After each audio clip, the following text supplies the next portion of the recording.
They may be mega-dollar machines, but that doesn't mean they're not driven to the limit. There's an incident here already. Several cars, and Max Twig. Oh, the severity of it, unbelievable. After a bruising encounter at Eastern Creek Raceway, the Vodka Australian GT Championship heads to the fast and flowing Grand Prix layout of Phillip Island. Fresh from his dual victories in Sydney, David Wall is pressing on with his title defence as he leads a pack of well-balanced Porsches set to make the most of the picturesque island circuit. With plenty to prove after great speed in Sydney, Peter Hackett in the Lambo is keen to take the GT Championship win. But with a host of high horsepower Moslers and some big banging Vipers, the job will be far from easy. Throw in a driver with wits as quick as his driving skills, and we're in for an exciting encounter for round 4 of the Vodka Australian GT Championship.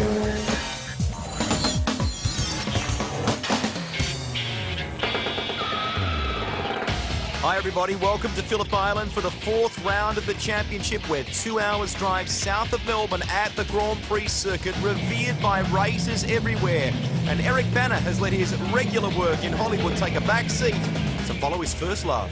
Yeah, just out in the 996 again, so weekend at Phillip Island's always a lot of fun, so good to get out again. Well, I really love the Cup car, you know, it's a great car to drive, you know, the hard car to drive at sort of 10-10, so it's a really good challenge.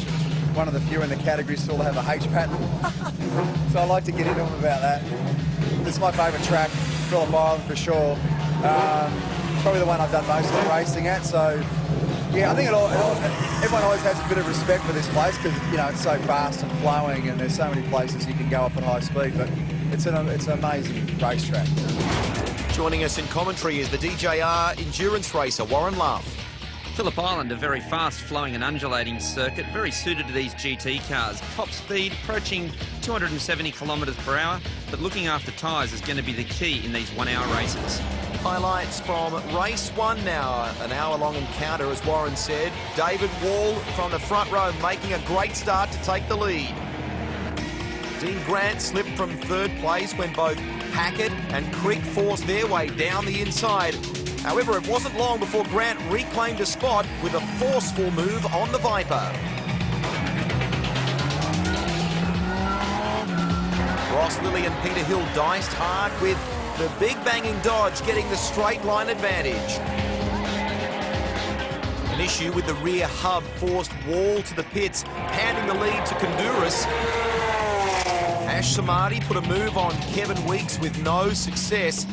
And it was only a lap later that the Superlock Lambo would exit the race and the weekend. Also out for the weekend, Mark O'Connor in the Lotus front suspension failure, putting an end to his endeavours.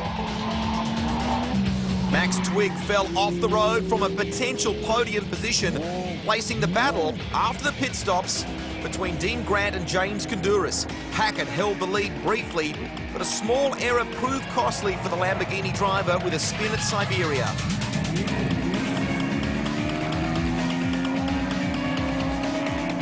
Grant and Kondouris fought hard for the lead until the Porsche driver made a great outside pass at turn 4.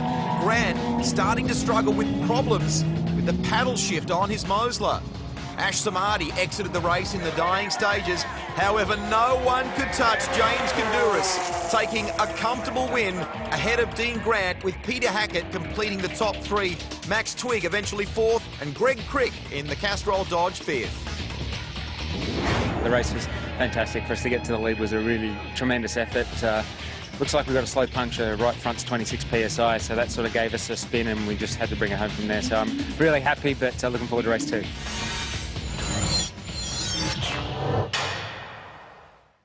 It's a busy time for the competitors when you consider that they've had the opening race this morning. They're now on their warm-up lap for the second enduro. James Kondouris will lead the field, Dean Grant beside him. This is as they completed race 1. Race 1 certainly threw up some very mixed results out there, and a lot of guys today will be looking to make amends for probably what wasn't sort of the day they were looking for.